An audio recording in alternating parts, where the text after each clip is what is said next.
వాయిస్లో నేను ఈరోజు ధ్యానించే వాక్య భాగంను ప్రభా నేను మేము విని గ్రహించి నన్ను మేము ఏ విధముగా నడుచుకోవాలో మాకు మీరు నేర్పించండి. నీవు పరమ కుమ్మరివి, నీవు కుమ్మరి, మేము మీ చేతిలో మట్టి అయినాం ప్రభా. మీకు ఇష్టమైన విధముగా మమ్మల్ని మలచమని అడుగుతుంటున్నాం. Thank you Jesus.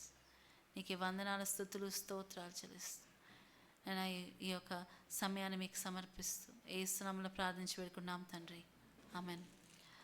సో ఇంకో ముఖ్యమైన విషయము ప్రకటన చేయడం మర్చిపోయాను. అదేంటంటే మనము 1000 సబ్స్క్రైబర్స్ రీచ్ అయ్యాము ఇవాళ. సో అందరం నిజంగా సో దేవుని కృప, మనం ఒక చిన్న సంఘమైన దేవుడు మనకు గొప్ప ఆధిక్యత ఇచ్చారు. అది ఆయన కృపయే. అయితే మనం మరి నిజంగా సో రియలీ గ్లాడ్. మన మీడియా టీమ్కి అందరం చప్పట్లు కొడదామా? Yes, praise God. సో ఇప్పుడే ఇందాకే 1000 రీచ్ అయ్యాము. సో అదే అందుకే ఇంకా అనౌన్స్ చేస్తున్నాం. సో ఎస్, దేవుడు నిజంగా కార్యాలు అద్భుతం, ఆశ్చర్యం. సో మన మెసేజెస్ ఏదో మనం పాపులర్ అవ్వాలని కాదు కానీ బట్ రీచ్ అవ్వాలని అంతే. సో మన ఆశ ఏంటంటే ఏదో స్పీకర్స్గా పాపులర్ అయిపోవాలి, లేకపోతే ఇన్ని వచ్చాయి ఇన్ని చేయాలని కాదు, కానీ రీచ్ అవ్వాలి. ఎంతోమందికి సువార్త మరి దేవుని యొక్క వాక్యము రీచ్ అవ్వాలని ఒక ఆశతోనే ఈ యొక్క మరి ప్రయత్నం చేయబడింది. అండ్ దేవుడు దాన్ని కొనసాగిస్తున్నాడు. ఇది యేసుప్రభు రాకడ వరకు కొనసాగాలని నేను ఆశపడుతున్నాను. ఆమెన్. ఎస్. సో వాక్యంలోకి వద్దాం. సో 2 తిమోతి 2వ అధ్యాయము 21 నుంచి 26వ వచనం వరకు చదువుదాం. అందరం జాగ్రత్తగా. మరి నేను స్కూల్లో పిల్లలకి ఏం చెప్తాను అంటే చదివేటప్పుడు మీ ఫింగర్ నేను ఏ వచనం చదువుతున్నా, ఏది చదువుతున్నాను, ఏ వర్డ్ చదువుతున్నాను అక్కడ మూవ్ చేయాలని. సో ఆ విధంగా మీరు చేయగలగాలి, కానీ ఆ విధంగా ప్రతి మాటని గమనించాల్సిందిగా మనం చేస్తున్నాను. యా, చదువు. పవిత్రపరచుకొనిన ఎడల వాడు పరిశుద్ధపరచబడి 20 నుంచి 26. గొప్ప ఇంటిలో వెండి పాత్రలను బంగారు పాత్రలను మాత్రమే గాక కర్రవియు మంటివియు కూడా ఉండును. వాటిలో కొన్ని ఘనతకును కొన్ని ఘనహీనతకును వినియోగింపబడును.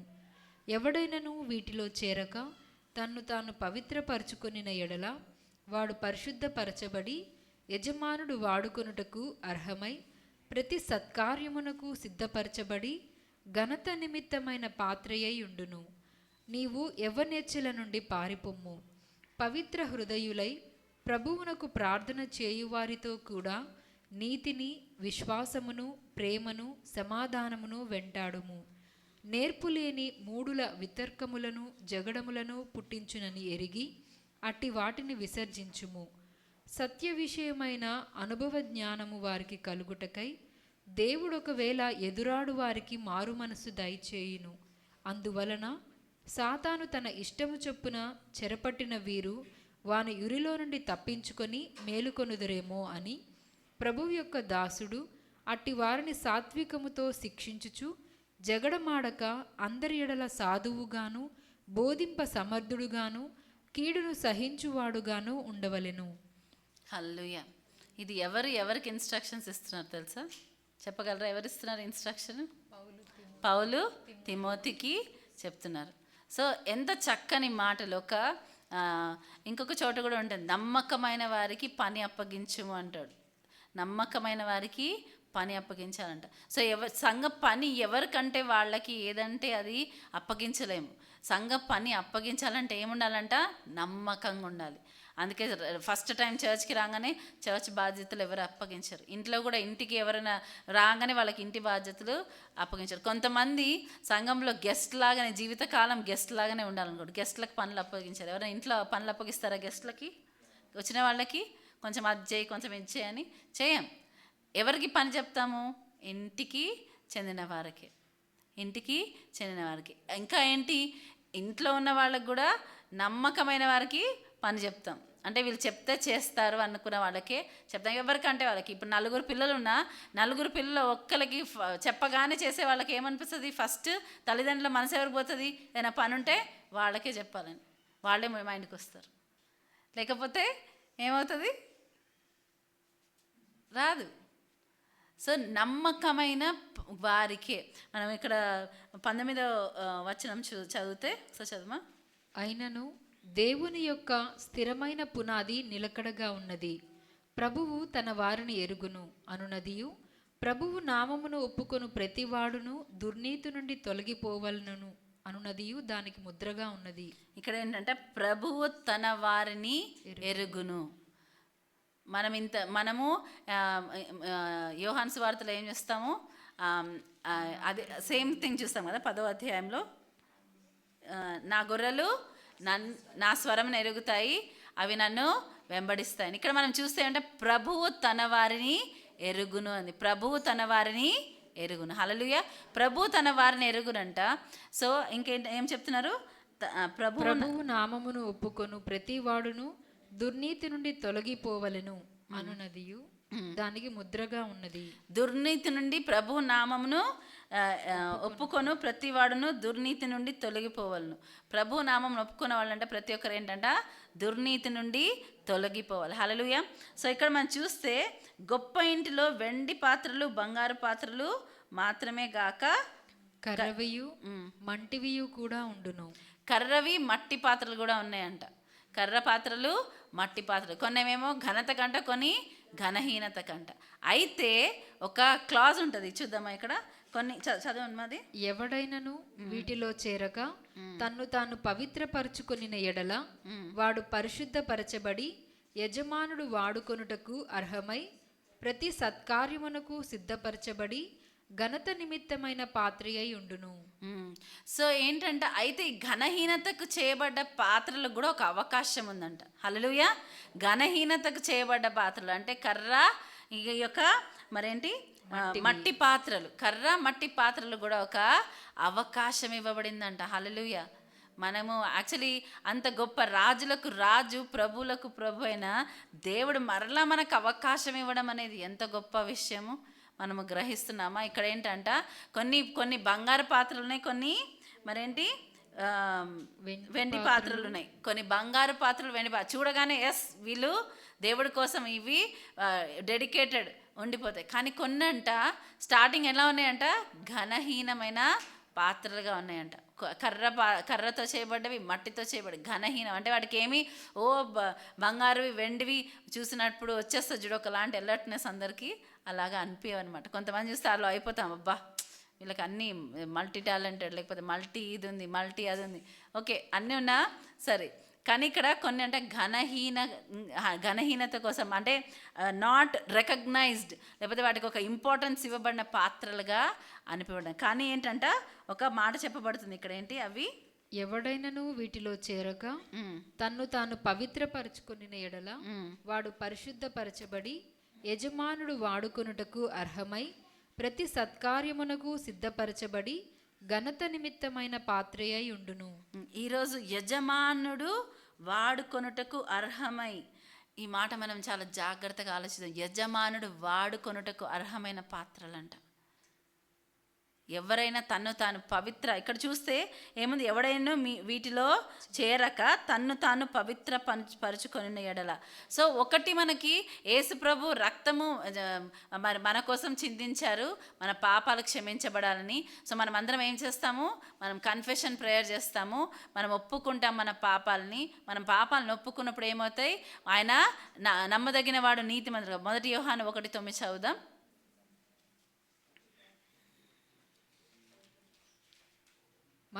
మన పాపములను మనము ఒప్పుకొనిన ఎడల ఆయన నమ్మదగిన వాడును నీతిమంతుడును గనుక ఆయన మన పాపములను క్షమించి సమస్త దుర్నీతి నుండి మనలను పవిత్రులుగా చేయును. అయితే ఏంటంటే ఆయన మన పాపాలను క్షమించి సమస్త దుర్నీతి నుంచి మనల్ని పవిత్రులుగా చేస్తాడంట. ఆయన మన పాపాలను క్షమించి మనం ఎప్పుడైతే మన పాపాలని ఒప్పుకుంటామో, ఎప్పుడైతే మన పాపాలని మనము ఒప్పుకుంటామో, సో ఒక రికగ్నిషన్ రావాలి, ఫస్ట్ టైం రావాలి మనలో ఒక రికగ్నిషన్ రావాలి. ఏంటి, నేను ఈ ఘనహీనమైన పాత్రలతో ఎంతకాలం ఉంటాను, ఈ ఘనహీనమైన పాత్రగా నేను ఎంతకాలం ఉంటాను. లేదు, ఇప్పుడు నాకు ఒక అవకాశం వచ్చింది, నాకు ఒక పిలుపు వచ్చింది. నేను ఆ పిలుపు అందుకొని ఏం చేస్తాను, నేను ఘనతకైన పాత్రగా మార్చబడతాను. అది ఎవరికి రావాలి డిజైర్? ఇక్కడ ఏమైంది, ఎవడైనా ఎవరి గురించింది, ఎవడైనా వాటిలో చేరక. దీంట్లో గాడ్స్ ఇంటర్ఫియరెన్స్ ఉందా? లేదు, అది మన డెసిషన్ పైన ఉంది. ఎవరైనా వాటిలో చేరక మరి తన్ను తాను పవిత్రపరచుకుని ఎడల వాడు పరిశుద్ధపరచబడి, అప్పుడు ఫస్ట్ థింగ్ ఏంటంటే వాడు పరిశుద్ధపరచబడి, నేను వీటిలో చేరను, ఈ ఘనహీనమైన పాత్రలో నేను ఉండను అని అనుకున్నప్పుడు ఏమవుతుందంట, అప్పుడు ఎవడైనా వీటిలో చేరక తన్ను తాను పవిత్రపరచుకోవాలంటే ఏం చేయాలంట, పవిత్రపరచుకోవాలి. హల్లెలూయా.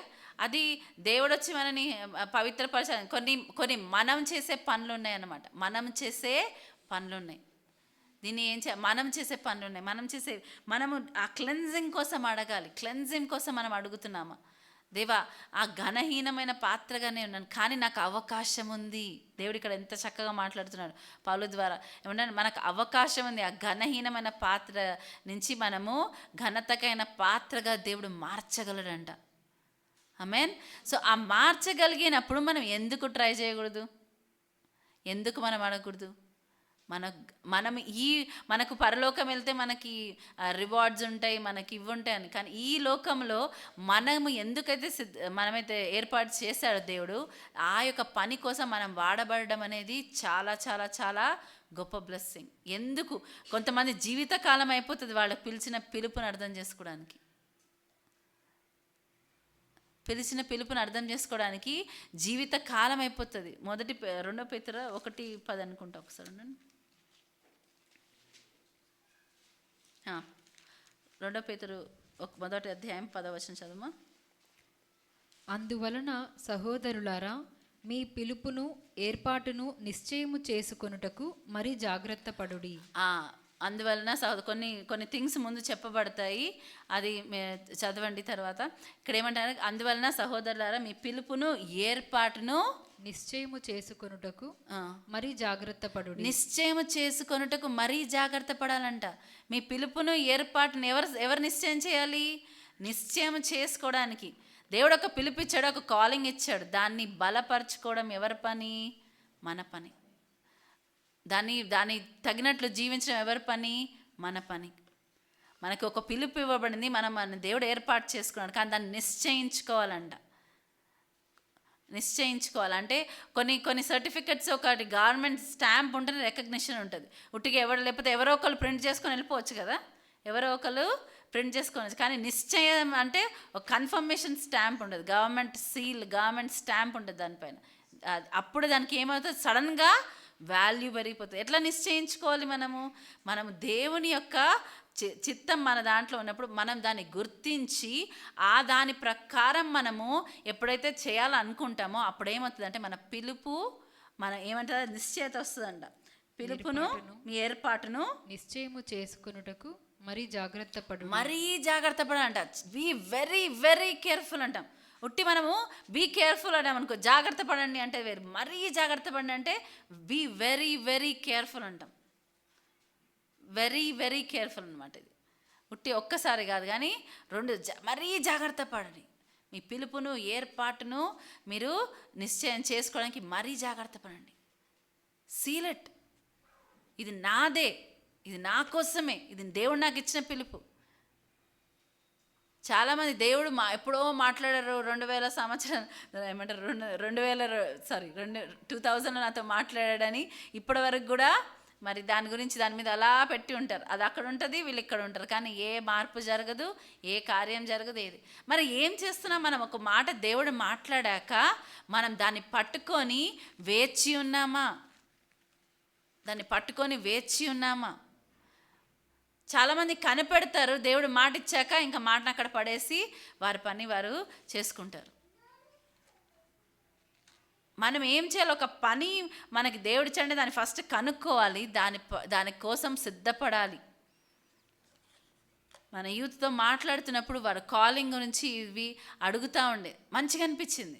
తెలుసుకోవాలని ఆశ పడడం అనేది మొదటి మెట్టు అన్నమాట. తెలుసుకోవాలని ఆశ కలిగి ఉండడం అనేది ఫస్ట్ స్టెప్.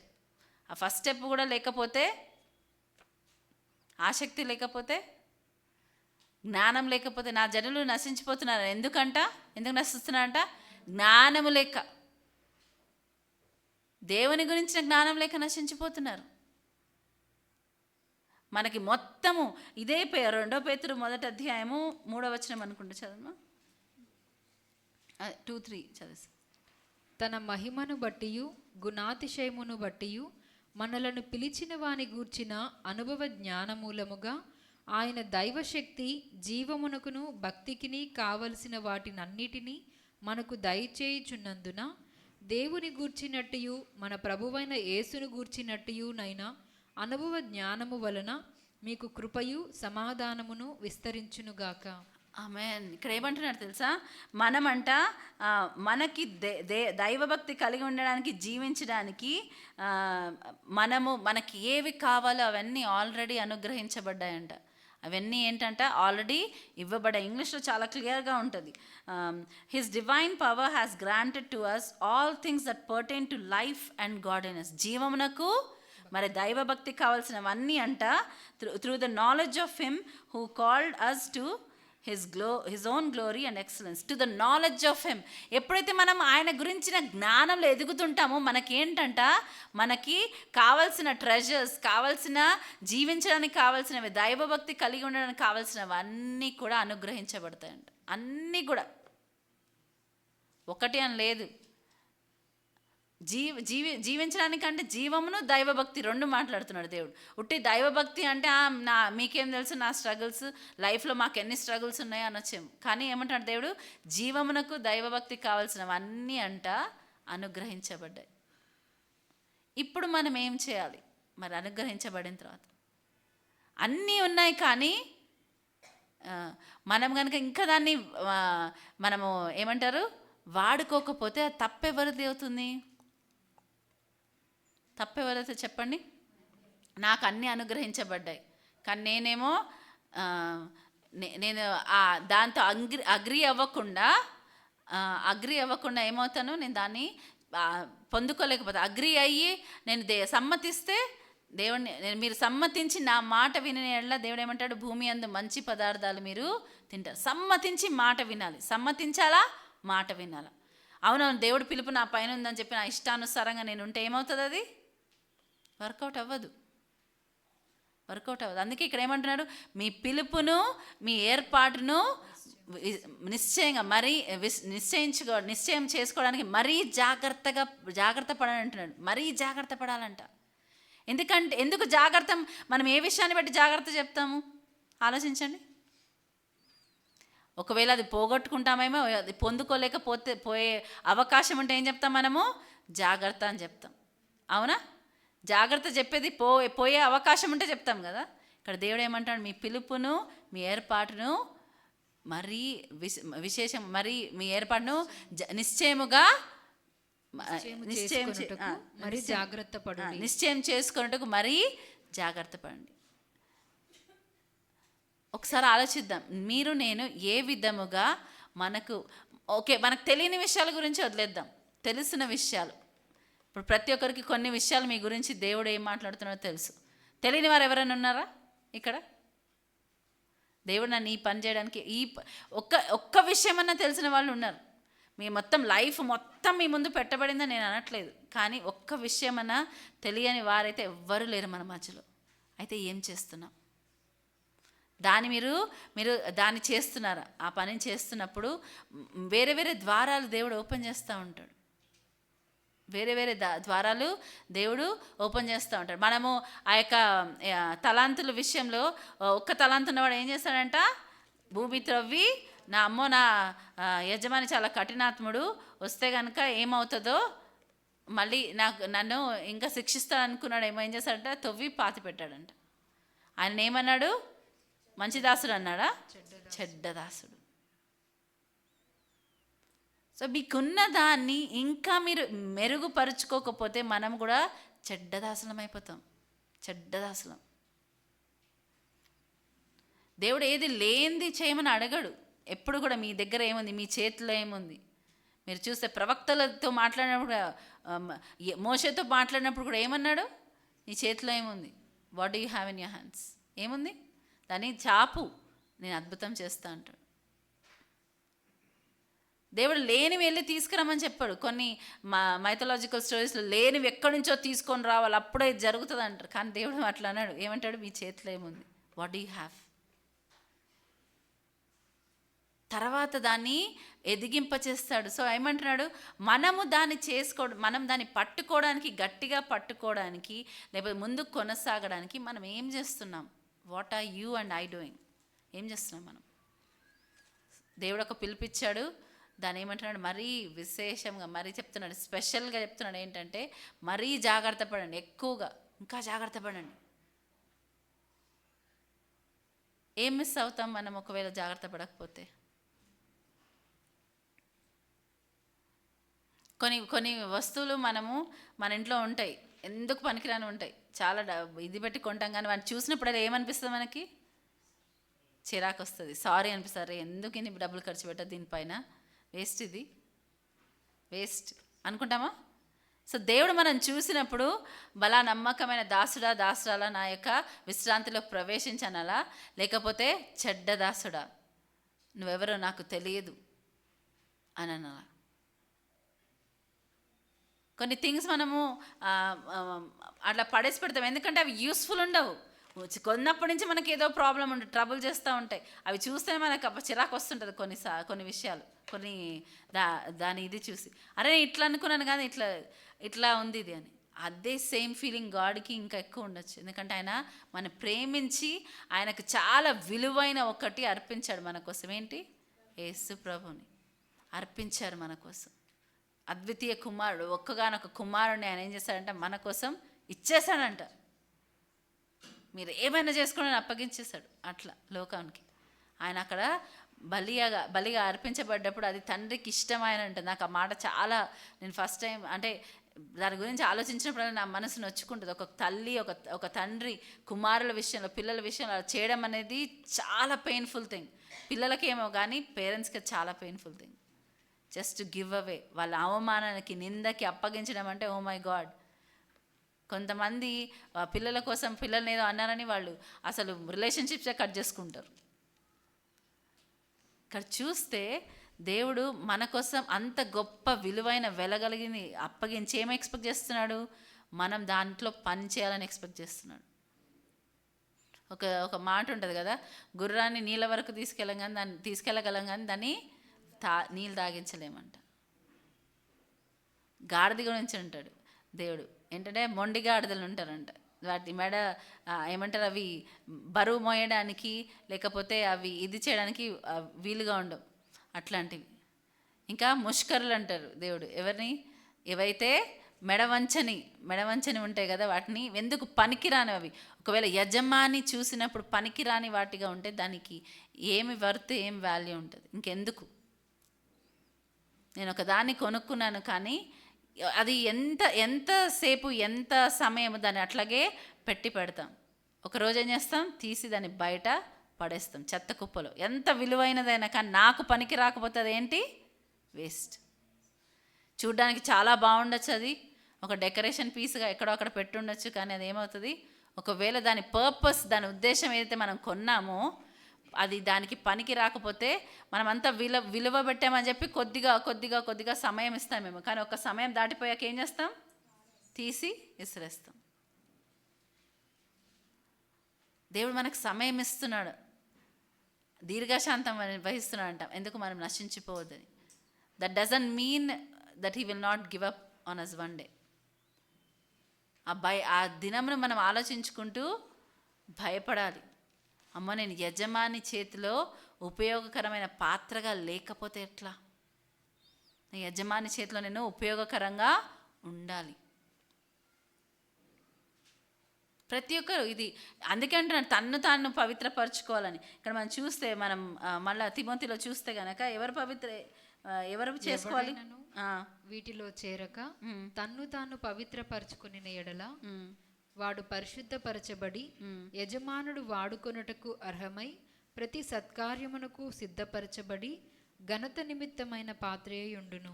ఇక్కడ చూడండి ఎంత చక్కగా వివరించబడిందో. ఎవడైనా తను వాటిలో చేరక, వీటిలో చేరక తాను పవిత్రపరచుకునే ఎడల వాడు పరిశుద్ధపరచబడి తాను దాంట్లో చేరద్దు అని చెప్పి ఏం చేస్తానంట, పవిత్రపరచుకోవాలంట. ఉట్టి పాడగానే సరిపోదు, పవిత్రపరచుకుంటాను, అర్పించుకుంటాను దేవా అని. ఉట్టి పాటలే ఉంటాయి, యాక్షన్లో ఏముండదు. మనని మనం క్లెన్స్ చేసుకోవాలంట. దేని నుంచి క్లెన్స్ చేసుకోవాలి?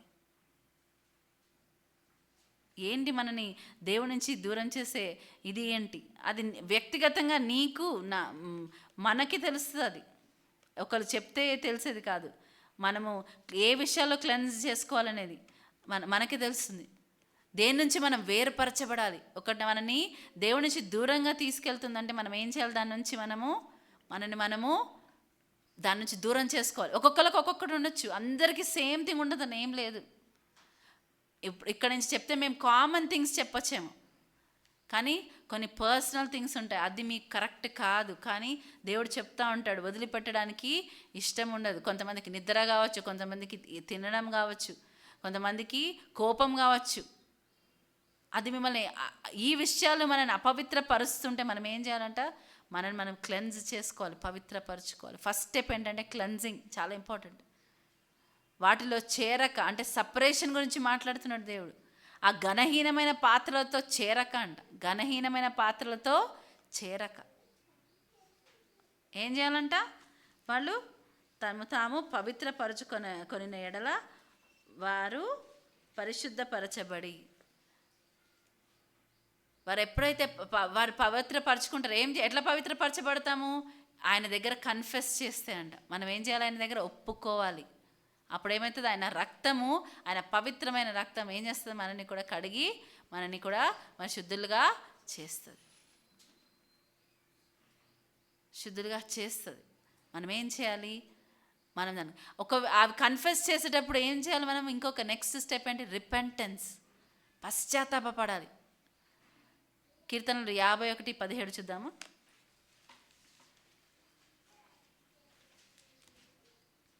విరిగిన మనస్సే దేవునికి ఇష్టమైన బలులు. దేవా, విరిగి నలిగిన హృదయమును నీవు అలక్ష్యము చేయవు. ఎప్పుడైతే మనం కన్ఫెస్ చేస్తున్నామో, ఎప్పుడైతే దేవా నేను పాపిని, నన్ను క్షమించాను, పశ్చాత్తాపడుతున్నాము, ఏం కలిగి ఉన్నాం? మనము విరిగి నలిగిన మనస్సు మనం కలిగి ఉంటాం. ఆ విరిగి నలిగిన మనస్సును అంటే దేవుడు తోసేయడంట. దేవుడికి ఒక స్పెషల్ అట్రాక్షన్ ఉంటుంది. ఏంటంటే మనం యెషయా గ్రంథము 66 మొదటి 2 వచనాలు చదివితే, 2వ వచనం చదవండి ఒకసారి. దేవుడు దేనికి అట్రాక్ట్ అవుతాడో మనం చూద్దాం. అవన్నీ నా హస్తకృత్యములు, అవి నా వలన కలిగినవని యెహోవా సెలవిచ్చుచున్నాడు. ఎవడు దీనుడై నలిగిన హృదయము గలవాడై నా మాట విని వణుకుచుండునో వానినే నేను దృష్టించుచున్నాను. ఇక్కడ అంటే ఎవరు దీన్నై నలిగిన హృదయం గలవాడై నా మాట విని వణుకుచుండునో, ఆయన మాట విని వణుకుతారో వానినే నేను దృష్టించు. దాని ముందు వచనం ఏంటది? ఆకాశంలో సింహాసనం, భూమిన పాదపీఠం అయింది. అంటే దేవుడు చూడలేంది, చేయలేంది అంటూ ఏది లేదు. కానీ అంట దేవుడు వీరిని పైన దృష్టిస్తాడంట. ఇంగ్లీష్లో అంటుంది upon these I will look అని ఉంటుంది. అంటే చూస్తాను నేను వీరి పైన. He who has a broken and a contrite heart or a spirit, and he who trembles at my word అని ఉంటుంది. అంటే నా మాటని బట్టి వణికేవారిని, ఈ 2 స్వభావం కలిగిన ఉన్న వారిని ఏం చేస్తాను? వారిపైన నా దృష్టిని నిలుపుతాను. మనం ఎప్పుడైతే క్లెన్జింగ్ ప్రాసెస్కి మనని మనం అప్పగించుకుంటామో, అవును ప్రభు, కన్ఫెస్ చేస్తుంటాం, దేవా మన పాపాలు క్షమించు, నన్ను క్షమించు, పశ్చాత్తాపడతాము ఆయన సన్నిధిలో. అప్పుడు ఏమవుతుందంటే క్లెన్జింగ్ అవుతుంది. That is the first step for cleansing, for ఆయనతో రికగ్నైజ్ చేయబడడానికి. ఇంకేముండాలి? విరిగి నలిగిన హృదయము కలిగి ఉండాలి. మనస్సు, విరిగి నలిగిన మనస్సు. ఎట్లాంటి విరిగి నలిగిన మనస్సు? చాలామందికి చిన్న చిన్న విషయాలకి హార్ట్ బ్రేక్ అయిపోతుంటుంది. అట్లాంటి విషయం అనట్లేదు నేను. మనం దేవుడికి ఎప్పుడు మనకి విరిగి నలిగిన మనస్సు ఉంటుందంటే, దేవుడే నాకు ఆధారము, దేవుడే నాకు ఆధారము. కొంతమందికి సెల్ఫ్ ఈగో వల్ల వాళ్ళకున్న దీనివల్ల మనసు విరిగిపోతూ ఉంటుంది. వాళ్ళు నన్ను అవమానించారు, నన్ను ఇది చేశారు, నన్ను అది చేశారు, అందుకే నా మనసు విరిగిపోయింది అంటారు. అటువంటి మనస్సు గురించి దేవుడు మాట్లాడట్లేదు. దేవుడు మాట్లాడేది ఏంటంటే, దేవా నాకు నువ్వే దిక్కయ్యా, నాకు నువ్వు తప్ప వేరొక దిక్కు లేదు. నువ్వు నన్ను వదిలేస్తే ఎక్కడికి వెళ్ళగలను ప్రభువా. పేతురు అంటాడు, మీరు కూడా నన్ను, యేసుప్రభు అడుగుతారు యోహాను సువార్త 6వ అధ్యాయము 66వ వచనం, ఇది యాంటీ క్రైస్ట్ వర్స్గా చెప్తుంటా. ఎందుకంటే ఆయన ఎంతోమంది ఆ రోజు ఆ దినం ఆయనను విడిచి వెళ్ళారండి. ఎందుకంటే బోధ కఠినమైనందున ఎంతోమంది ఆయన అక్కడ విడిచి వెళ్ళిపోయారంట. అప్పుడు యేసు ప్రభువు మరి వాళ్ళ సైడ్ తిరిగంట, మీరు కూడా నన్ను విడిచి వెళ్తారంట. ఆయన అంటాడు, పేతురు అంటాడు, అయ్యా మేము ఎక్కడికి వెళ్ళగలము, నీవే జీవపు మాటలు గలవాడు. హల్లెలూయా. జీవపు మాటలు గల ఆయన దగ్గరికి ఎక్కడికి వెళ్తాము, మేము ఎక్కడికి వెళ్ళగలమయ్యా, మాకు ఇంకొక వేరే దారి లేదు, నువ్వే, మాకే ప్లాన్ బి లేదు, నువ్వే, నీపైనే మేము ఆధారపడుతున్నాం, నీపైనే మేము ఆనుకుంటున్నాం, నువ్వే మాకు దిక్కు.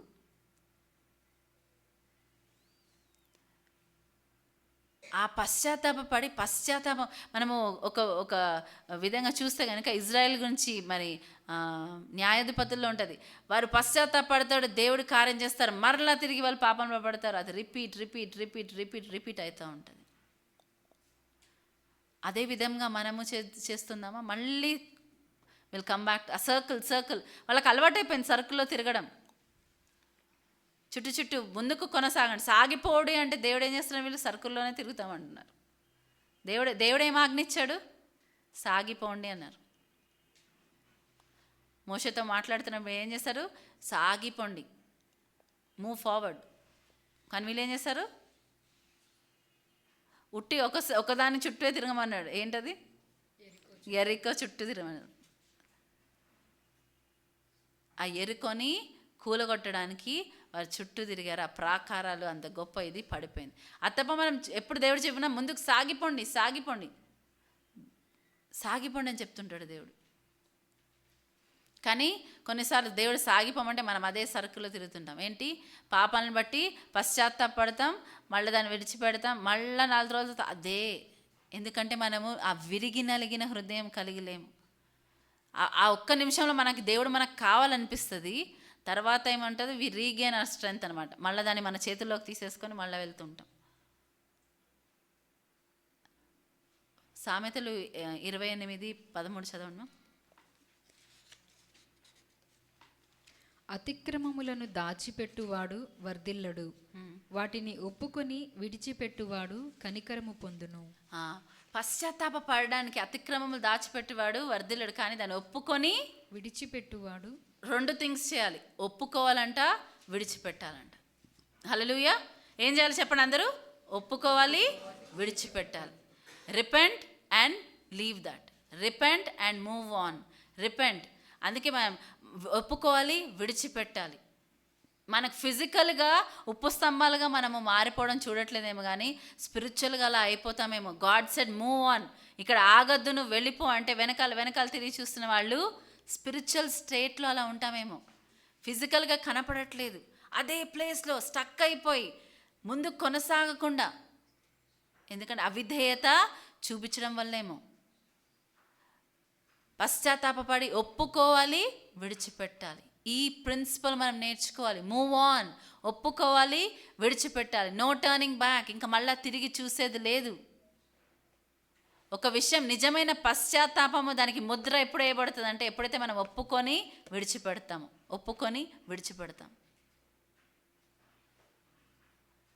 మనం చాలా ఈజీగా సారీ అనేస్తుంటాం కదా.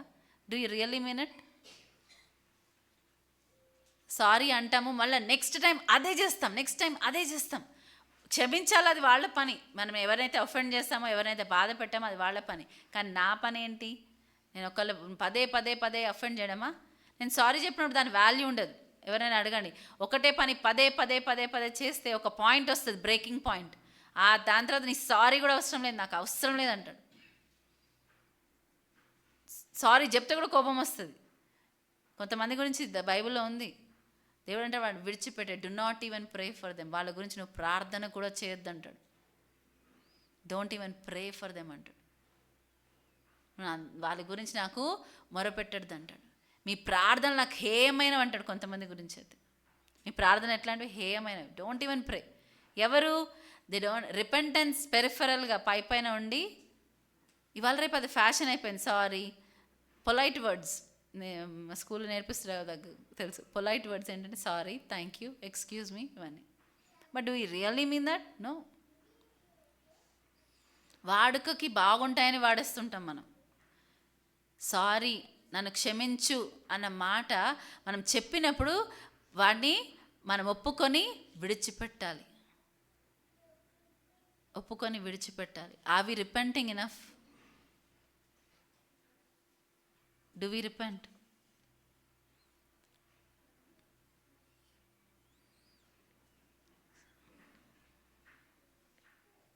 సో నిజంగా మనం ఆ దేవుడు చేతిలో పాత్రలుగా మనము తయారవ్వాలంటే మనం ఏం చేయాలంట? ఫస్ట్ మనని మనము వాటి నుంచి వేరుపరచబడి మనని మనం పరుచుకోవాలంట. మనం పవిత్రపరుచుకున్నప్పుడు ఏమవుతుంది? పవిత్రపరచుకున్న ఎడల వాడు పరిశుద్ధపరచబడి, దెర్ ఇస్ అ డిఫరెన్స్.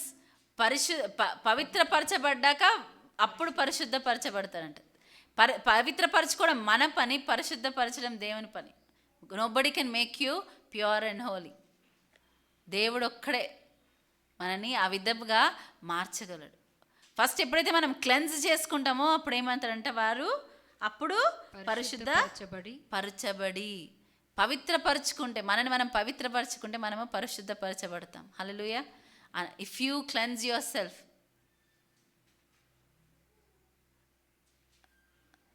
యాకోబుని చూసినప్పుడు దేవుడు ఎందుకన్నాడు ఈయనలో నాకు ఏ దోషం కనపడట్లేదని? అమ్మ ఎంత ఘోరమైన ఇది చేశాడు. అన్న యొక్క ఆశీర్వాదం దొంగలించడం కాకుండా పారిపోయాడు. కానీ యాకోబు చేసిన పనిలో దేవుడు అంటున్నాడు, యాకోబులో నాకు ఏ దోషము కనబడట్లేదు అంటాడు. ఇజ్రాయెల్ ఎందుకు? He's quickly reconciling with God, దేవునితో. దావీదు మరి సౌలుని చూస్తే దావీదుకి సౌలుకి చాలా వ్యత్యాసం. సౌలు ఒక్క తప్పు చేసినట్టు ఉంటుంది మనకు అక్కడ చూసినప్పుడు. నిజంగా మేజర్ ఇష్యూ అండి. దావీదు ఎన్ని చేస్తాడు? చాలా. మనం జిక్లాగ్ గురించి ధ్యానించినప్పుడు చూసాం. వెర్రివాడిగా ప్రవర్తించాడు. అక్కడికి వెళ్ళి ఫిలిస్తీన్లకి, ఇజ్రాయెల్కి వ్యతిరేకంగా పోరాడడానికి కూడా సిద్ధపడిపోయాడు. బెర్షిబా విషయం ఇవన్నీ చూస్తే దావీదు తప్పులు చాలా అనిపిస్తున్నాయి. కానీ ఏం చేసేవాడు దావీదు? వెంటనే వెళ్ళి సమాధానపరుచుకునేవాడు. వెంటనే వెళ్ళి దేవుని నన్ను క్షమించు అని చెప్పి పశ్చాత్తాపడడానికి సిద్ధ మనస్సు కలిగి ఉండేవాడు. విరిగి నలిగిన హృదయం ఉంది ఆయనకి. ఆయన ఏ విషయాలైతే పశ్చాత్తాప పడ్డాడో ఆ విషయాలు మళ్ళీ తిరిగి చేయడం మనం చూడం దావీదు లైఫ్లో. దేర్ ఆర్ డిఫరెంట్ థింగ్స్, కానీ సేమ్ థింగ్ కాదు.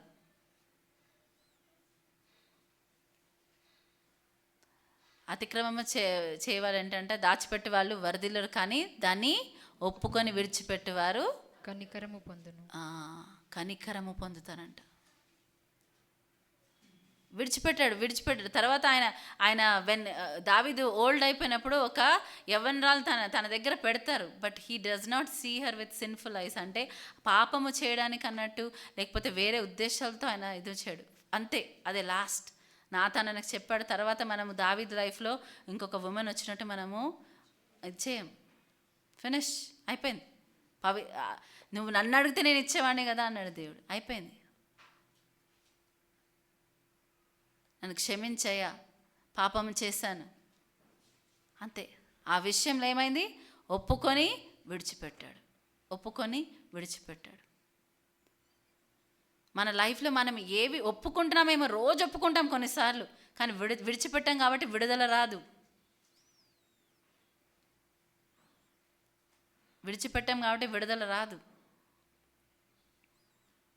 మనకు మనుషులతో వేషధారణ అలవాటైపోయి కొన్నిసార్లు దేవుడి దగ్గర కూడా అలాగే చేయాలనుకుంటాం. We have something else in our heart, but we pretend like we are very pure and holy. వాళ్ళు ఏమంటాడు తెలుసా? ఫరిసేయులు. వాళ్ళని దేవుడు ఏం చేస్తాడు, డైరెక్ట్గా తిడతారు, ఇంకొక వేరే ఆప్షన్ లేదు. సున్నం కొట్టిన సమాధులు, బ్రూడ్ ఆఫ్ వైపర్స్.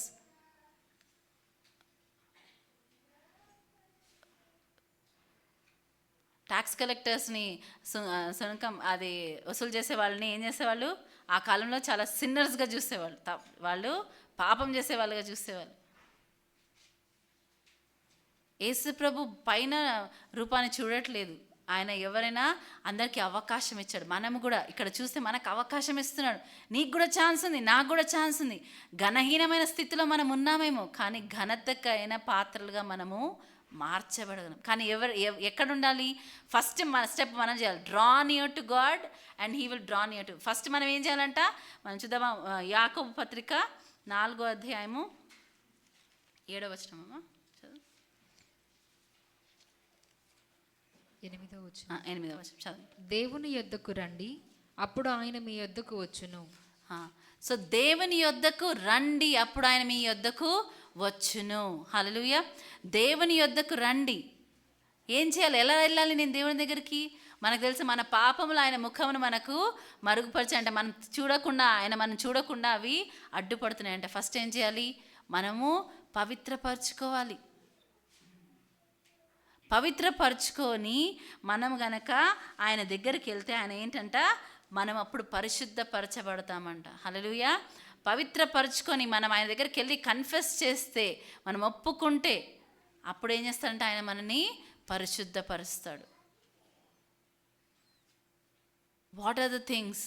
ఇప్పుడు మన దేవుడు డీప్ క్లెన్జింగ్ గురించి మాట్లాడుతున్నాడు. ఇన్ని రోజులు మనం పైన విన్నామేమో, దేవుడు ఇప్పుడైతే అన్నీ మనని ఏమంటున్నాడు, మన లోపల పరీక్షించి పరిశోధించి గ్రేటర్ పర్పస్ కోసము యజమాని చేతిలో వాడబడే పాత్రగా. హల్లెలూయా. ఎంత మంచి మాట అది. ఒక వస్తువు యజమాని చేతిలో ఉపయోగపడుతుందంటే దానికన్నా ఘనత వేరే తెలుసా? దానికి ఉన్న ఘనత వేరే. మీరు ఎవరికైనా ఏదైనా గిఫ్ట్ ఇచ్చారనుకోండి, ఆ గిఫ్ట్ తీసుకొని థ్యాంక్ యూ అని అంత మంచిగా నవ్వి దాన్ని ఎక్కడో పడేశారనుకోండి, మీరు వెళ్ళినప్పుడు అది ఏ మూలనో ఏ గోడౌన్లోనే చెత్త దాంట్లోనో పడిందంటే మీకు ఏమనిపిస్తుంది? బాధ అనిపిస్తుంది. అదే మనం ఎవరికైతే గిఫ్ట్ ఇచ్చామో వాళ్ళు అది దాన్ని రోజు డైలీ వాళ్ళు వాడుకునే దాంట్లో వాడుతున్నారంటే ఏమనిపిస్తుంది? చూసినప్పుడల్లా దాని యొక్క పర్పస్, దాని యొక్క ఉద్దేశం నెరవేర్చబడుతుంది అనుకుంటాం. మనం కూడా ఏంటంటే యజమాని చేతిలో వాడబడే పాత్రగా ఉంటే ఆ పాత్రకున్న ఘనతనే వేరు. అదేమన్నా వచ్చు, యజమాని చేతిలో వాడబడే పాత్రలు డిఫరెంట్ ఉండొచ్చు. ఒకటి, ఆయన నలుగురిలో సభలో కూర్చున్నప్పుడు వాడతాడేమో కొన్ని వస్తువులు, కొన్ని ఇంట్లో వాడతాడేమో, కొన్ని చాలా పర్సనల్గా ఎవరికి తెలియని విషయాలు కొన్ని ఉంటాయేమో. ఎక్కడైనా కానీ ఘనత దానివల్ల రాదు, యజమాని చేతిలో ఉండడం వల్ల దానికి ఘనత వస్తుంది. ఎక్కడ వాడబడుతుంది, ఎలా వాడబడుతుంది అని కాదు, యజమానికి సంబంధించిన పాత్రన, యజమాని దాన్ని వాడుకునే పాత్రన. కొన్ని సీక్రెట్గా వాడుకుంటారు, ఎంత ఏదైనా కొన్ని పబ్లిక్లో చూపించే ఉంటాయి. కానీ ఆ పాత్రగా, ఆయన చేతిలో పాత్రగా మనం ఉన్నామా? ఏ రోలైనా పర్వాలేదు. అందుకే దావీదు అంటాడు, నీ నీ నీ ఏమంటారు, నీ మందిరంలో ద్వారపాలకుడుగా నేను ఉండాలని, ఒక వాచ్మెన్గా ఉండాలని నేను ఇష్టపడదు, డోర్ కీపర్గా ఉండాలన్నా నేను ఇష్టపడుతున్నాను. అది చాలా గ్రేట్ బ్లెస్సింగ్. ఎందుకు? యజమాని ఎంచుకున్నాడు కాబట్టి. డోర్ కీపరా పర్వాలేదు, అక్కడ రోజు అక్కడ ఊడ్చి తుడవాలా పర్వాలేదు, ఎందుకంటే నేను యజమాని ఇష్టమైన పని చేస్తున్నాను.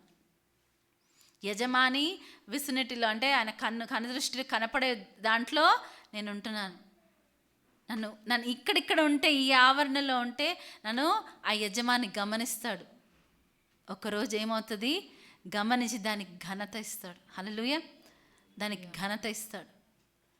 ఆయన ఉన్న చుట్టూ దగ్గర ఉన్నవి ఏమన్నా ఉంటే ఆయన ప్రతిసారి దాన్ని వస్తూ పోతూ చూస్తున్నారేమో, చూస్తున్నప్పుడు ఒక్కరోజు వస్తుంది దానికి ఘనత ఇచ్చే టైం.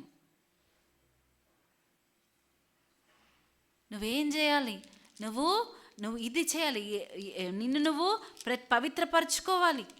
నువ్వు పవిత్రపరచుకో, పశ్చాత్తాపపడు. ఎలా మనం యజమానికి మన ఘనత తెచ్చే పాత్రలుగా మనం మారుతామంటే ఫస్ట్ మనం క్లెన్స్ చేసుకోవాలంట, పశ్చాత్తాపపడాలి. అతిక్రమములు దాచిపెట్టేవాడు వర్ధిల్లడు, కానీ దాన్ని ఒప్పుకొని విడిచిపెట్టాడు. ఈ మాట మీరు ఈరోజు గుర్తుపెట్టుకోండి. ఒప్పుకొని విడిచిపెట్టువాడు మాత్రమే ఏమవుతుందంట? కనికరము పొందుతానంట. హల్లెలూయా. కనికరము.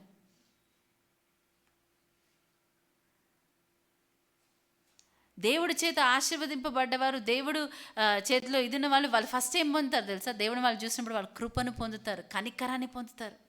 తర్వాత వాళ్ళకి ఘనత వస్తుంది. నోవా కాలం నుంచి చూడండి, నోవా ఏం చేశారు? నోవా కృప పొందుకున్నాడంట. ఎస్తర్ ఏం పొందుకుంది? దయ పొందుకుంది. దానియేలు ఏం పొందుకున్నాడు? దయ పొందుకున్నాడు. వీళ్ళందరూ ఏమయ్యారు? ఈరోజు మనం వారి గురించి మాట్లాడే విధముగా దేవుడు వారి యొక్క పేర్లను రాయిపించారు.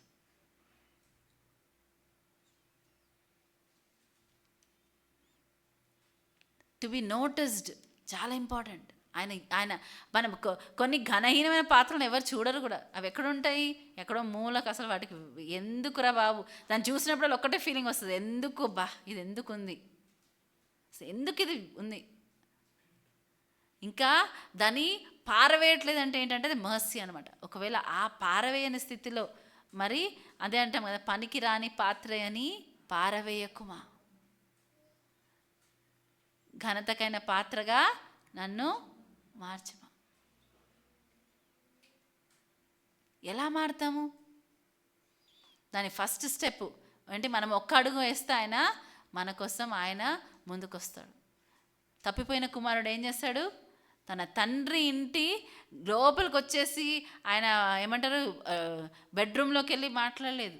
తండ్రి ఇంటి విసినిట్లో ఆయన కనుచూపు కనపడే దగ్గరకు వచ్చి రాగానే తండ్రి వాడు రాని, వాడు ఇంత చేశాడని అనుకోలేదు. ఆయన పరిగెత్తాడంట, పరిగెత్తాడు. అది మన తండ్రి యొక్క స్వభావం. పరిగెత్తుతాడు ఆయన. మనం ఆ పాత్లో ఉంటే, మనం ఆ దారిలో ఉంటే, మనం ఆ నిర్ణయం తీసుకొని మన మనసు మార్చుకుంటే చాలు, ఆయన ఏం చేస్తాడు? మనకు అన్ని ఇచ్చేస్తాడు. అందుకే మనం ఎప్పుడైనా నిజంగా దేవుని సన్నిధిలో పశ్చాత్తాపపడి ప్రార్థన చేస్తున్నప్పుడు వాగ్దానాలు ఇచ్చేస్తాడు దేవుడు. నేను ఇది చేయాలనుకున్నా, నీతో అది చేయాలనుకుంటున్నా, నాకు ఈ ప్రణాళికలు నేను, నా ఈ పట్ల ఈ ప్రణాళికలు నేను.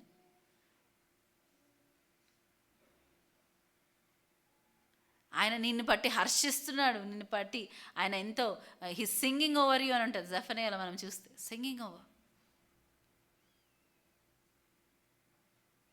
ఎవరికి పాట పాడతారు? ఎవరిని బట్టి? ఒకటి పిల్లల్ని బట్టి, ఇంకొకరిని ప్రియురాలు ప్రియుడు ఉంటే సాంగ్స్ పాడతారు. ఈ మూడిట్లో ఏదో ఒకటి ఉండాలి. ఈ రెండిట్లో either you are a son, daughter, or a bride, or somebody that is his lover. ఆయన చూసి, నేను ఒక్కసారి ఊహించుకోండి, ఆ పాత్రను చూసినప్పుడు ఆయన యజమానికి ఉపయోగకరమైన పాత్రగా మనం ఉంటే ఆయన మొహంలో ఏమొస్తుంది తెలుసా? నవ్వు వస్తుంది. ఆ యొక్క ఆయన మనం చూసి హర్షిస్తాడు. ఆయన ఎందుకంటున్నాడు ఆ మాటలు? ఎందుకు చెప్పబడింది జెఫన్యాలో? ఎందుకంటే యజమాని చేతికి అందుబాటులో ఉన్న పాత్ర అది. మనకి ఏదైనా మనం తీసుకుంది, మనము ప్రత్యేకంగా దాన్ని ప్రేమించి మనం ఏదైనా చేసుకుంటే దాన్ని చూసినప్పుడల్లా మన ముఖంలో ఏమొస్తుంది? నవ్వు వస్తుంది, సంతోషం వస్తుంది. అదేవిధంగా దేవుడు అంటున్నాడు, ఇది ఈ స్టేట్లో ఉంది, కానీ నేను ఇప్పుడు దీని స్థితి మార్చాలనుకుంటున్నాను. కాబట్టి అందుకే ఇక్కడ ఒక ఈజీ వే చెప్తున్నాడు పౌలు. మనం ఇది చాలా సింపుల్గా చదివేసి వదిలేస్తున్నామేమో, కానీ ఈజీ వే చెప్తున్నాడు. ఏంటి అది? ఘనహీనమైన పాత్రలు, కానీ ఏంటంట, ఎవడైనను వీటిలో చేరక తన్ను తాను పవిత్రపరచుకొనిన ఎడల వాడు పరిశుద్ధపరచబడి యజమానుడు వాడుకొనుటకు అర్హమై ప్రతి సత్కార్యమునకు సిద్ధపరచబడి ఘనత నిమిత్తమైన పాత్రయై ఉండును. ప్రతి సత్కార్యమునకు సిద్ధపరచబడి. ఏ సత్కార్యము? ఎఫెసీయులకు రాసిన పత్రిక 2వ అధ్యాయం 10వ వచనం చదవండి.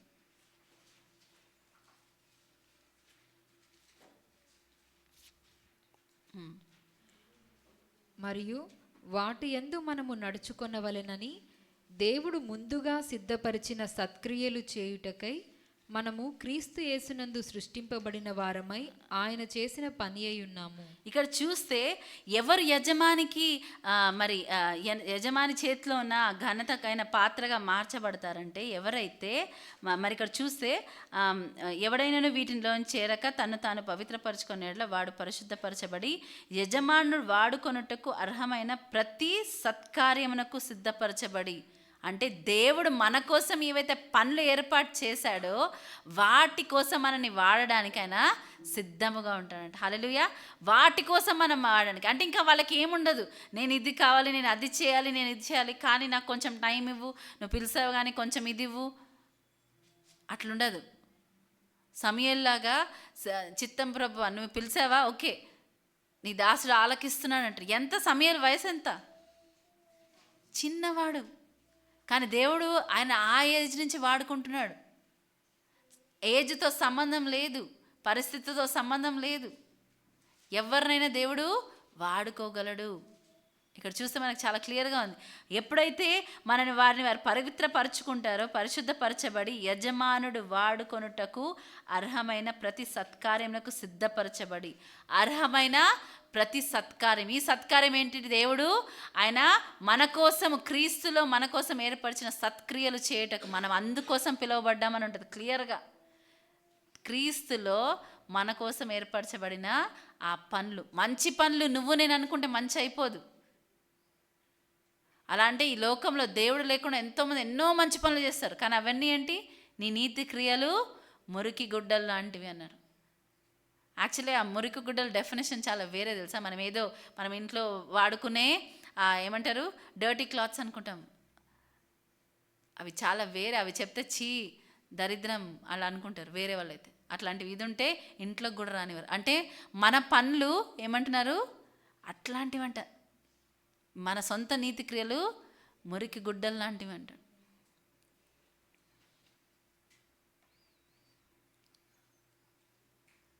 సో ఇక్కడ మనము పవిత్రపరచుకొని మనము దేవుని చేత వాడబడే యజమాని చేతిలో వాడుకొనుటకు అర్హమైన ప్రతి సత్కార్యమునకు సిద్ధపరచబడి ఘనత నిమిత్తమైన పాత్రలై ఉందుము. ఇప్పుడు ఏమవుతావు?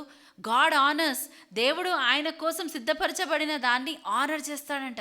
ఘనతకైన పాత్రలు. ఘనత ఎవరి దృష్టిలో ఘనత? ఈ లోకం దృష్టిలో ఘనత కాదు,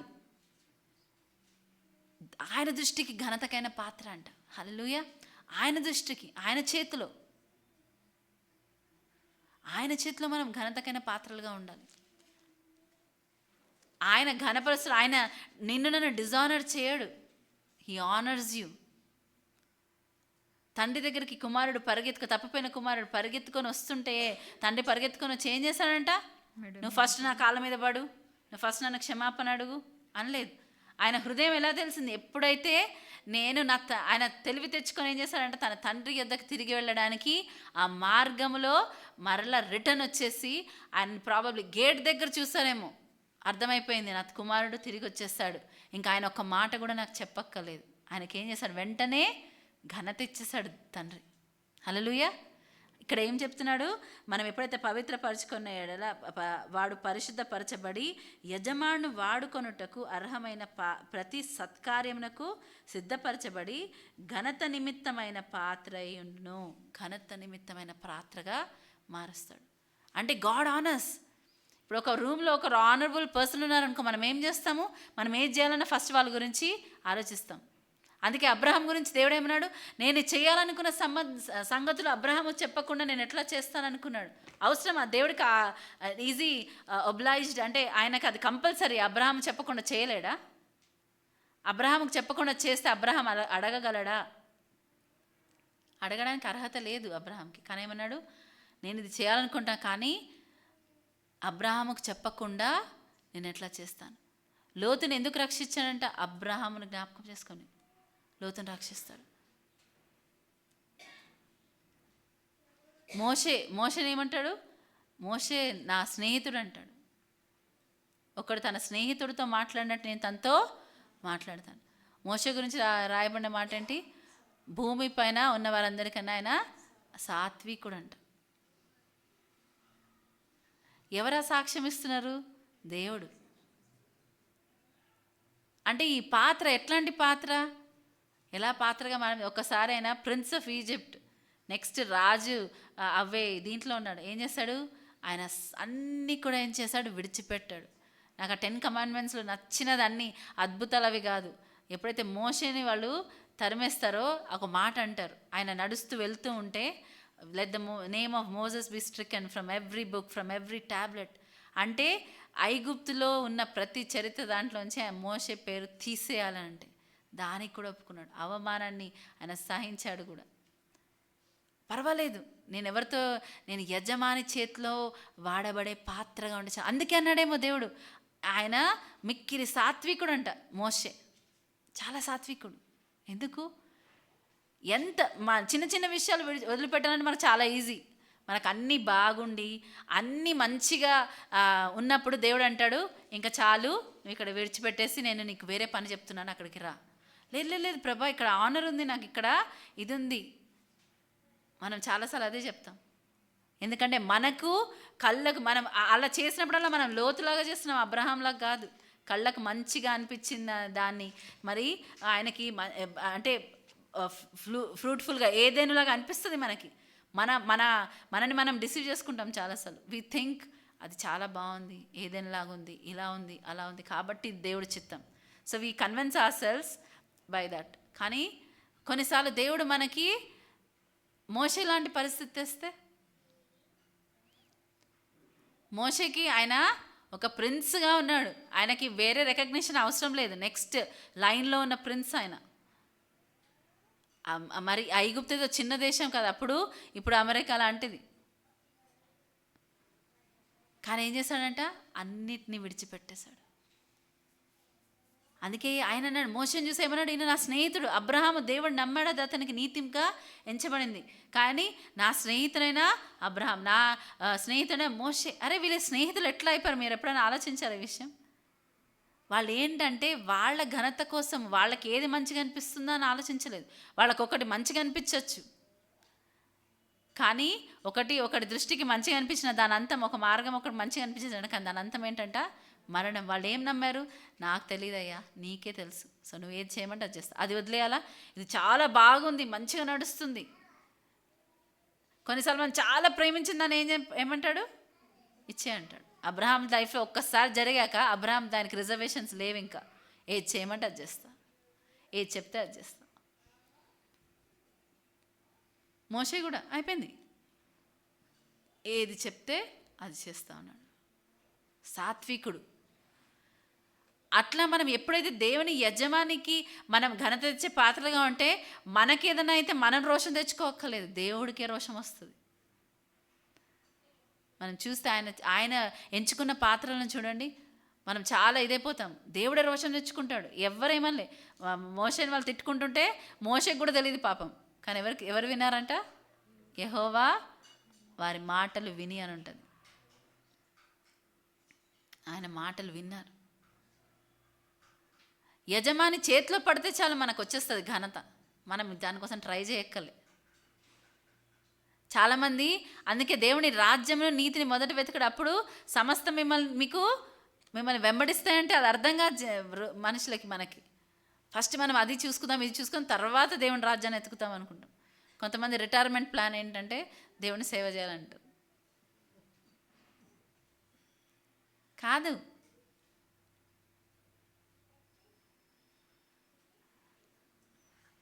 అప్పుడు వాళ్ళు మన పితరులు విశ్రాంతిలో లేకపోయారు. కానీ మనం ఎక్కడి నుంచి పనిచేయాలి?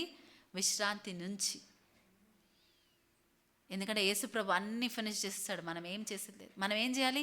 ఉట్టి ఆయన చేతిలో పాత్రగా ఉండాలి. ఆ చేతిలో పాత్రగా నేను ఉంటున్నానా? మనం ఉంటున్నామా? చాలా ఇంపార్టెంట్ క్వశ్చన్.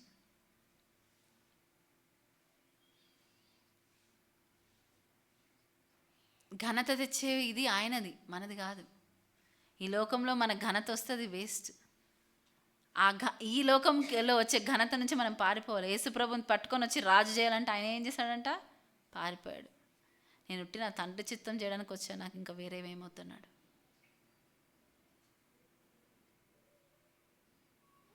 మనం ఏమనుకుంటాం, అబ్బా మన దేవుళ్ళు ఉన్నారు కాబట్టి మనకి ఈ ఆనర్ వస్తుంది అని చెప్పి దానిలో అతిశయపడతాం. చాలా డేంజరస్ అండ్ డర్టీ థింగ్స్ అవి, మనని దేవుడి నుంచి మిస్లీడ్ చేసేవి. నేను నా యజమానికి ఘనత తెచ్చేదానిగా ఉన్నానా, వాడిగా ఉన్నానా? ఘనత తెచ్చే పని ఆయన తెచ్చే ఘనత నాకు కావాలి, కానీ మనుషుల నుంచి వచ్చేది కాదు. ఆయన ఇచ్చే ఘనత నాకు కావాలి. ఆయన నన్ను చూసినప్పుడు ఆయన ఆనందించాలి. ఆయన ముఖంలో సంతోషం ఉండాలి. అందుకే దావీదు అంటాడు, ఈ ఒక్క వరం నేను అడుగుతున్నా, నీ ప్రసన్నత నేను చూడాలి, నీ ప్రసన్నత నేను చూడాలి. నన్ను చూసినప్పుడు నువ్వు కొంతమందిని చూసినప్పుడు మనం కష్టపడక్కలే నవ్వడానికి. ఏమవుతుంది? అది హృదయం నుంచి వచ్చేస్తుంది ఆనందం. కొంతమంది చూస్తే you have to fake it.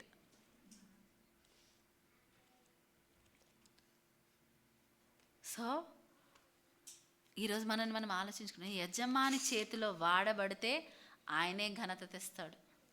And ఆయన ఇచ్చే ఘనత నిత్యత్వంలో ఉంటుంది. ఇక్కడికి ఎండ్ అయిపోదు. ఈ లైఫ్ ఎండ్ అయిపోతే అయిపోతుంది. ఎంత గొప్ప వ్యక్తి అయినా ఒకరోజు ఈ లోకాన్ని విడిచి వెళ్ళాల్సిందే. విడిచి వెళ్ళినప్పుడు ఎన్ని రోజులు గుర్తుపెట్టుకుంటారు? ఎవరైనా ఎన్ని రోజులు గుర్తుపెట్టుకుంటారు? గుర్తుపెట్టుకోరు. గడ్డి పువ్వు లాంటిది అన్నాడు మన జీవితం. ఆ స్థలమే దాన్ని గుర్తుపెట్టుకోదంట. ఆవిరి లాంటిదంట. ఆవిరిని ఎంతమంది గుర్తుపెట్టుకుంటారు? లేదు. కానీ ఒకవేళ దేవుడు ఘనత తెస్తే వారు చనిపోయినా వారు మాట్లాడుతున్నారు, వాళ్ళు మాట్లాడతారు. ఇప్పుడు ఇదే కదా, ఎన్నో వందలు వేల సంవత్సరాల కింద ఉన్న వాళ్ళ గురించి మనం ఎట్లా మాట్లాడుతున్నాం? దేవుడు వాళ్ళకి ఘనత ఇచ్చాడు. సో మనం ఏమనుకోవాలంటే, నా పేరు నీ బుక్లో అలా రాయబడాలి, నేను నీ ఘనత తెచ్చిన పాత్రగా ఉన్నాను. స్టెఫెన్ అదే విధంగా ఉన్నాడు, ఘనత తెచ్చాడు. అందుకే యేసుప్రభు ఏం చేశాడంట? ఆయన చనిపోయినప్పుడు లేచి నించున్నాడంట రిసీవ్ చేసుకోవడానికి.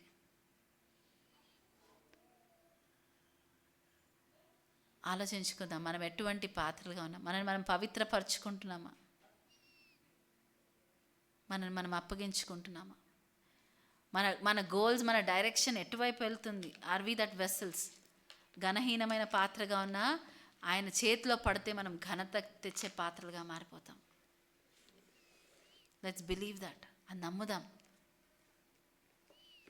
ప్రార్థన చేసుకుందాం, ఆయన చేతికి అప్పగించుకుందాం. మన యజమాని మంచివాడు, ఆయన కఠినాత్ముడు కాదు. ఆయన ఇష్టపూర్వకంగా ఎవరికి ఏ హాని చేయరంట. మన దేవుడు మంచివాడు. God is good. నా యజమానుడు మంచివాడు. జ్ఞాపకం చేసుకుందామా? ఒప్పుకుందామా? నా యజమాని యేసయ్యా, నువ్వు మంచివాడివి, నువ్వు మంచివాడవు తండ్రి.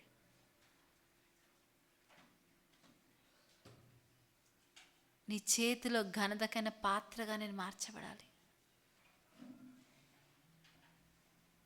నేను దేని నుంచి సపరేట్ అవ్వాలో దాని నుంచి సపరేట్ అవ్వాలి. ప్రభు నాకు సహాయం చేయండి. దేన్ని నేను హత్తుకోవాలో దాన్ని హత్తుకోవాలయ్యా ప్రభు, నాకు సహాయం చేయండి. నీకు ఘనత తెచ్చే పాత్రగా నన్ను చేయండి ప్రభు. Thank you Jesus. నేను మా అందరితో మాట్లాడండి. మమ్మల్ని మేము ఎలా పవిత్రపరచుకోవాలి? నేను అవుతుంది వాటిలో చేరక అన్నావు ప్రభా. ఘనహీనమైన పాత్రలు చేసే పనులలో మేము ఇన్వాల్వ్ అయిపోయి మేము నేను ఘనత కోసం ఆశిస్తున్నాము. కానీ ఈరోజు వాటిలో చేరక అన్నావు ప్రభా. ఈరోజు మీరు అంటున్నారు ప్రభా, నేను ఏవైతే విడిచిపెట్టాలో విడిచిపెట్టి నేను అవును ప్రభా మేము ముందు కొనసాగేటట్లు చేయండి. ఎస్ లార్డ్, సిద్ధపరచండి అయ్యా ప్రభా మమ్మల్ని. Prepare us, O God. Prepare our hearts. We want to be that vessel in your hands, O God. ఆ పాత్రను చూసినప్పుడు నేను అవుతాను, నువ్వు మమ్మల్ని చూసి హర్షిస్తా అన్నావు ప్రభా. ఆ విధముగా హర్షించే విధముగా మేము ఉండాలి ప్రభా. నువ్వు ఇచ్చే ఘనత ఏ మనుషులు తీసివేయలేరు ప్రభా. Thank you Jesus. అటువంటి దానికోసం మేము ఆశించుటకు, మేము చూచుటకు నీ చేత హెచ్చింపబడాలన్న ఒక్క ఆలోచన ప్రభా. అవును తండ్రి, నీ బలిష్టమైన చేతుల కింద మమ్మల్ని మేము తగ్గించుకుంటే తగ్గిన కాలమందు నీవు హెచ్చిస్తాను. మేము చూసామయ్యా, చరిత్రలో మేము చదువుతున్నామయ్యా ప్రభా. కానీ ఒకవేళ మనసు పెట్టక మేము నైనా అవును తండ్రి నైనా నిన్న నేడు నిరంతరం ఏకరీతిగా ఉన్న దేవుడు నేను అవును ప్రభా, నువ్వు మారని వాడవు, మార్పు లేని వాడవు, అది మా లైఫ్లో కూడా చేయగలవన్న విషయమే మర్చిపోతుంటే మమ్మల్ని క్షమించండి. Yes Lord, hallelujah, hallelujah, thank you.